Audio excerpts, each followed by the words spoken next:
من وەکو زانای حاج طەیب کە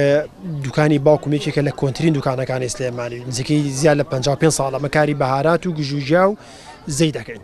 زەیت و شامپۆ سابوون هەر بەو بابەتانەش بەشداریم کردووە لە سەتا زۆربەی زۆری ئەگەر بین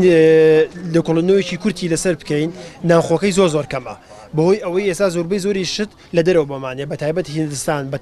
بەهاراتەکان بەگشتی زۆربەی زۆری هیندستانە وەکو گوژوجاری ئێرانمان بۆیە وڵاتە عەرەبیەکانیشمان بۆیەت وەکو بەهارات مەجبورین لە دەرەوە بیهێنین وەکو بەهارات بەگشتی بەڵام وەکو گوژوجیا کوردستانی خۆمان زۆر دەوڵەمەندە بە گوژوجیا پێشتر باوکۆم هەر لە کوردستانی خۆماشتی بۆ هاتووە وەکو گوڵەبەی بوون وەک گوڵەباخ وەکو جاترە پۆنگە زۆربەی زۆری بابەتەکانیکە بەڵام ئێستا بەگشتی لە دەرەوە بۆمانێ بەتایبەت لە ئێران بۆمانە لەبەرەوەی هۆکارەکەی ئەوەیە کەس تااقەتی نیە ئەو ئیشە بکات گرنگی پێشەنگاکە من زۆرم پێ باشە من وەکو خۆم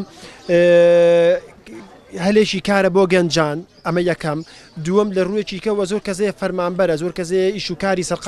سەرقاڵە بە ڕۆژانە بۆی ناکرێ بێتە ناو بازار ئەتوانێت سەردانی پێشەنگاکان بکایتر لە پارکی ئازادی بێ هەر پارچێکی کە بێ ئەتوانێت بچێ پێداویستی خۆی دابین کات.